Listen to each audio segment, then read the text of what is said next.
Hello friends, welcome to our channel. நம்ம இன்னைக்கு சத்தான பாரம்பரியமான ராகி சிம்மலி உருண்டை எப்படி செய்யறதுன்னு பார்க்க போறோம். இதுக்கு தேவையான பொருட்கள் என்னென்னன்னு பார்த்துடலாம்.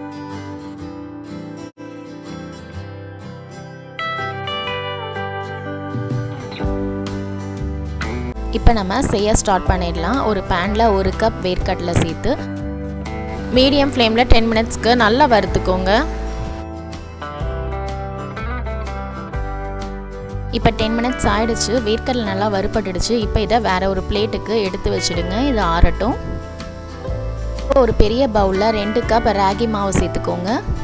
ராகி மாவு சேர்த்த பிறகு இதில் 1/2 டீஸ்பூன் உப்பு சேர்த்த பிறகு ஒரு வாட்டி நல்லா மிக்ஸ் பண்ணிக்கோங்க. மிக்ஸ் பண்ணி விட்ட பிறகு இதில் தேவையான அளவு தண்ணி சேர்த்து இந்த மாவை நல்லா பிசைஞ்சுக்கோங்க. சப்பாத்தி மாவு பதத்துக்கு நல்லா பிசைஞ்சுக்கோங்க. இப்போ இந்த மாவை நான் நல்லா பிசைஞ்சிட்டேன். இப்போ இதை 2 ஈக்குவல் பார்ட்ஸாக பிரிச்சுக்கோங்க. 2 ஈக்குவல் பார்ட்ஸாக பிரித்து தோசைக்கல்லை நம்ம சுட்டு எடுத்துக்கலாம். இப்போ ஒரு தோசைக்கல்லில் நெய் விட்டுக்கோங்க. நெய் விட்ட பிறகு நெய் நல்லா ஸ்ப்ரெட் பண்ணி விட்டுட்டு நம்ம 2 ஈக்குவல் பார்ட்ஸாக பிரித்து வச்சுருக்க ஒரு மாவை எடுத்து இதில் நல்லா தட்டிக்கோங்க. இது போல் முடிஞ்ச அளவு நல்லா தின்னாக தட்டிக்கோங்க.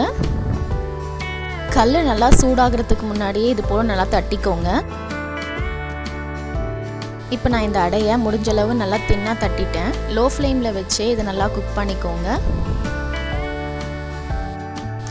ராகி அடை இது போல் ட்ரை ஆக நீங்கள் இதுக்கு மேலே நெய் அப்ளை பண்ணிக்கோங்க. நெய் அப்ளை பண்ணி இது போல் நல்லா திருப்பி போட்டு 2 சைடும் நல்லா வேக வச்சு எடுத்துக்கோங்க.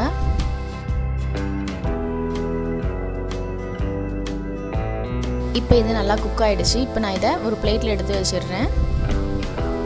இதை எடுத்த பிறகு இன்னொரு பாட்டையும் இதே போல் தட்டி 2 பக்கமும் நல்லா குக் பண்ணி எடுத்துக்கோங்க. இப்போ வேர்க்கடலை நல்லா ஆறின பிறகு அதை ஒரு மிக்ஸி ஜாரில் சேர்த்துக்கோங்க. இப்போ இதை நல்லா கொரப்பாக அரைச்சி எடுத்துக்கோங்க. இப்போ நான் இதை நல்லா கொரப்பாக அரைச்சிட்டேன். ரொம்ப அரைக்கக்கூடாது. ஒரு 80% அரைப்பட்டால் போதும். இப்போ இதை ஒரு பெரிய பவுலில் சேர்த்துக்கோங்க. பெரிய பவுலில் சேர்த்த பிறகு இப்போ அதே மிக்ஸி ஜாரில் நம்ம ரெடி பண்ணி வச்சுருக்க ராகி அடையை குட்டி குட்டி பீசஸாக பிச்சு போட்டுக்கோங்க. மிக்ஸி ஜாரில் 2 அடையுமே ஒரே டைமில் போட்டு அரைக்க முடியாது. அதனால் ஃபஸ்ட்டு ஒரு அடையை மட்டும் சேர்த்து அது கூட வெல்லம் சேர்த்துக்கோங்க. 1 கப் வெல்லம் நான் சேர்த்துருக்கேன். நீங்கள் உங்கள் டேஸ்ட்டுக்கு ஏற்ற போல் குறைச்சோ இல்லை கூட்டியோ சேர்த்துக்கோங்க. வெல்லம் சேர்த்த பிறகு 1 டீஸ்பூன் ஏலக்காய் தூள் சேர்த்துக்கோங்க. ஏலக்காய் தூள் சேர்த்த பிறகு இதை நல்லா கொரப்பாக அரைச்சிக்கோங்க. கொரப்பாக அரைச்ச பிறகு நம்ம வேர்க்கடலையாக அரைச்சி சேர்த்துருந்த பவுல்லையே இதையும் சேர்த்துக்கோங்க. இப்போ இது எல்லாத்தையுமே சேர்த்து நல்லா மிக்ஸ் பண்ணிக்கோங்க. நல்லா மிக்ஸ் பண்ண பிறகு இதை குட்டி குட்டி உருண்டைகளாக பிடிச்சிக்கோங்க.